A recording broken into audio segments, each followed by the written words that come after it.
Hola, ¿qué tal? Muy buenos días para todos. Hoy 10 de enero del 2023 a las 11 de la mañana los saluda Julián Giraldo, gestor analista técnico de la empresa Quantum Group. Vamos a dar inicio al segundo día de la segunda semana del primer mes del año con nuestro matutino seguimiento a los índices americanos y el petróleo, trayendo a coalición los temas más importantes a nivel macroeconómico, geopolíticos y técnicos de la actualidad. Bien, bueno, realmente ha existido todo un cambio de panorama, una vuelta de hoja, desde que los datos de la inflación de distintos lugares del mundo, incluso de la misma eurozona, de Estados Unidos, Alemania, Francia y demás, comenzaron a disminuir de una manera bastante rápida, bastante agresiva, situando, por ejemplo, la inflación en Estados Unidos, la primera potencia del mundo, en el 6,6%. Este jueves volvemos a tener el dato de IPC de los Estados Unidos, en los que veremos si sigue disminuyendo o si por el contrario sigue en el mismo punto o aumenta. Bien, teniendo en cuenta eso, pues podríamos ver subidas en bolsa o caídas en bolsa, al mismo tiempo que los datos de empleo ocasionaron el día viernes pues subidas en bolsa, salida por ejemplo en el índice del Dow Jones del rango que llevaba realizando desde exactamente el 20 de diciembre del año 2022, en donde yo pues publicaba en mis redes personales e incluso en el canal de YouTube también brindamos la idea sobre que unos buenos datos de empleo iban a ocasionar que las bolsas cayeran. Recuerden, seguimos en esa retórica en la que lo bueno es malo y lo malo es bueno para las bolsas. Pues resulta que los datos de empleo salieron mejor de lo esperado, incluso se han creado 20.000 empleos nuevos en los Estados Unidos, pero el resto de datos están saliendo mal. ¿Sí? Los precios de la manufactura en Estados Unidos están decreciendo de una manera bastante fuerte, lo que apunta a que puede existir una desaceleración en ciertos sectores causada por las subidas de tipos de interés que se realizaron durante todo el año 2022. Bien, sin embargo, quisiera comentarles unos datos bastante interesantes antes de pasar al nivel técnico, al análisis técnico, y son dos. Sí, uno por parte de Bank of America para la zona europea, una zona europea que miren cómo es el análisis técnico de Hermoso, perdón, un IBEX 35 que aún no logra superar de todas maneras una zona importante como son los 8.983 puntos para considerarlo en una tendencia alcista. El precio en estos momentos lo que se encuentra realizando es el siguiente movimiento. Tenemos un impulso, un retroceso, un impulso y hasta el momento estamos viviendo un retroceso en su total normalidad. Pues Bank of America dice que estamos, abro comillas, estamos a las puertas de una brusca pérdida del impulso del crecimiento en Europa. Cierro comillas. Y argumenta que el Eurostoxx puede caer un 15% para el segundo trimestre del año 2023, o sea, del presente año. ¿Por qué?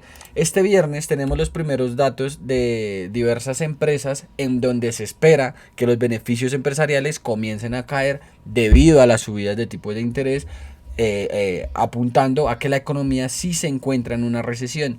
Sin embargo, en ese punto tendríamos dos opiniones, ¿sí? Una es que debido a las caídas de los beneficios empresariales, pues las bolsas caigan, ¿de acuerdo? El S&P 500 y el Nasdaq sobre todo, ¿de acuerdo?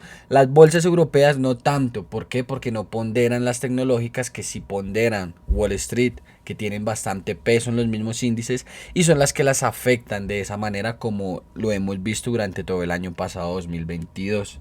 Bien, sin embargo, esto también tendría la otra parte de la moneda, la otra cara de la moneda, y es que apuntando a una recesión, las bolsas podrían darse una idea, o los inversores podrían darse una idea, de que la Reserva Federal y los bancos centrales, por ejemplo el europeo, el cual ya Christine Lagarde había condenado hace 15 días que iba a llevar al Euribor hasta el 4%, asustando a países como Italia y España con su deuda sobre el Producto Interior Bruto, a que suban, ¿sí? ¿Por qué? Porque se toman esa retórica a futuro de que los tipos de interés incluso en este año, en este mismo año, puedan empezar a descender y por ende la recesión pues no vaya a ser tan profunda y volvamos nuevamente al ciclo de las monedas o del dinero barato. Bien, miren cómo el DAX lo está tomando. El DAX sí que está rompiendo la zona de los 14.721.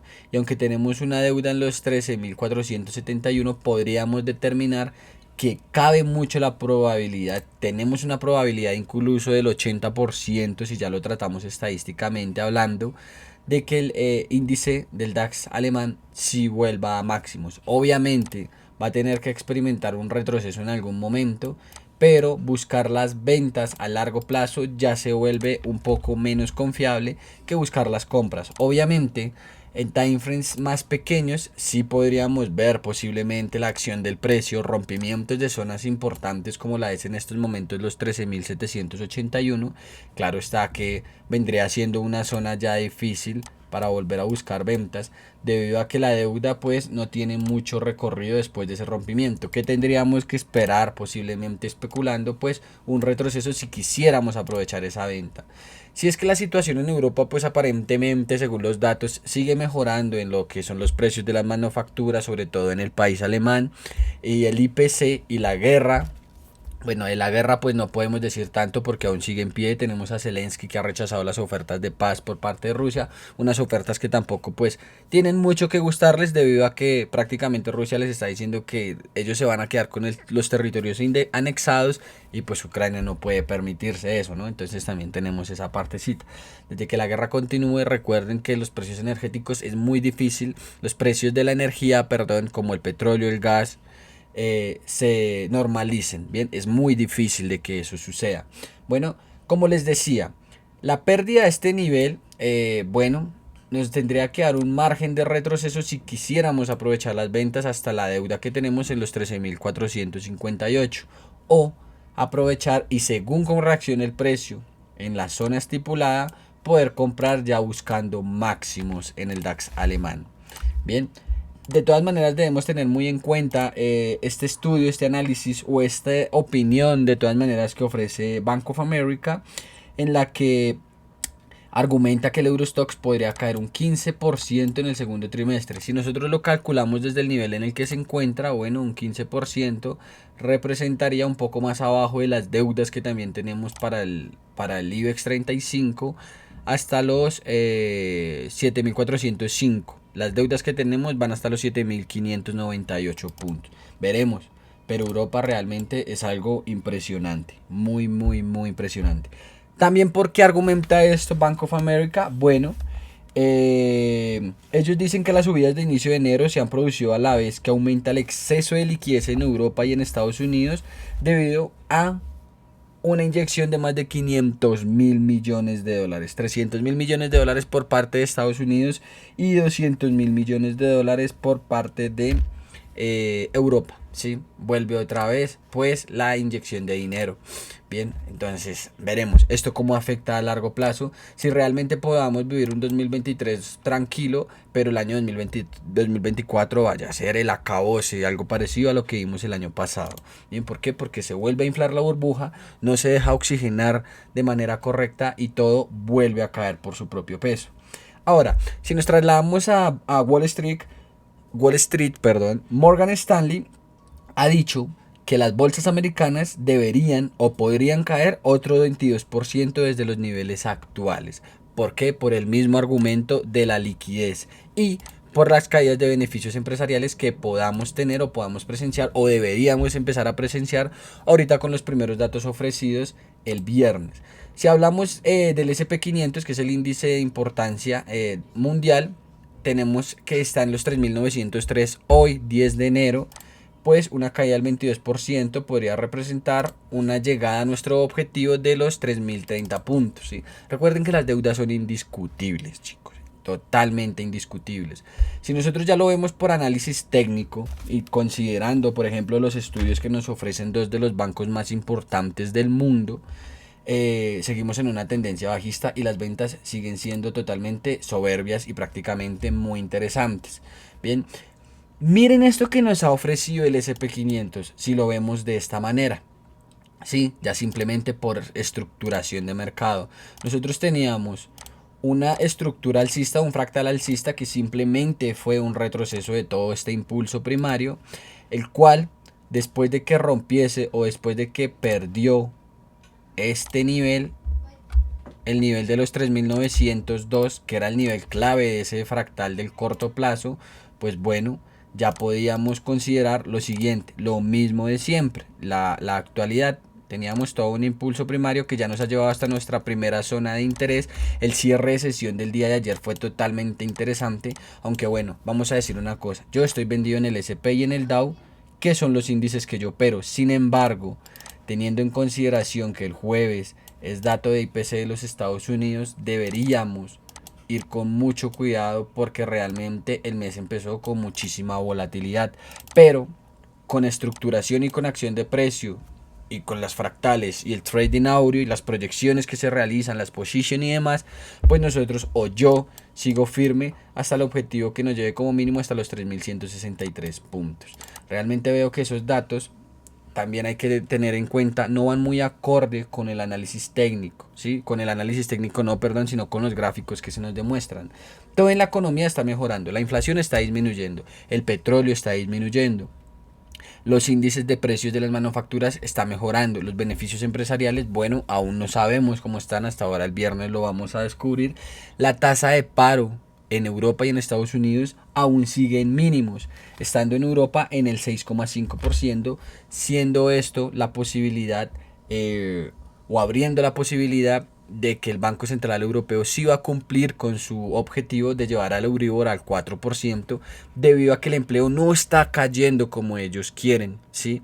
Y tienen que evitar que el aumento de los salarios, que fue otro dato que también disminuyó de una manera bastante interesante el viernes pasado, que también contribuyó a las subidas en bolsas y a la caída en dólar, provoque una espiral inflacionaria con el aumento de salarios. Bien, entonces eso es otra cosa que también vamos a prestarle bastante atención, ¿de acuerdo?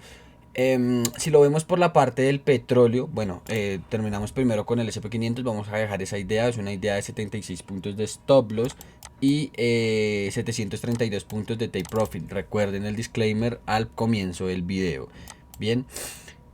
Si lo vemos por la parte del Nasdaq 100, tenemos exactamente el mismo escenario, un Nasdaq 100 que de todas maneras aparentemente entra en un rango en esta zona, aunque bueno, ha perdido el nivel de los 11.691, pero vuelve por debajo del nivel de los 11.380, ¿sí? Ahí, en esta manera, pues bueno, podríamos decir que la venta realmente pues era la que ocasionó acá el 12 de diciembre, el 13 de diciembre con más exactitud. Esa era la venta indicada para podernos posicionar en el índice, pero pues se podría tener otra idea con todo un impulso primario que aún no nos ha llevado a las primeras zonas de interés, las cuales pues nos dicen que bueno, yo desde mi plan de trading no entraría. Está bastante un poco complicado porque vuelvo y si lo vemos desde este panorama, miren lo que ha hecho el Nasdaq 100. Bueno, el Nasdaq 100 se encuentra en estos momentos entre estos niveles, está atrapado entre estas zonas, ¿sí? Aquí, ahí es donde ha tocado en más ocasiones el el Nasdaq 100, perdón. Es ahí en donde se encuentra ubicado ahorita actualmente, a sesiones de hoy, de la actualidad, perdón. Ha perdido los 11.093. Ok, muy bien, vamos de acuerdo con eso. Si analizamos la posibilidad de hasta dónde pueda llegar ese retroceso, bien, fíjense cómo tenemos objetivos en las zonas de los en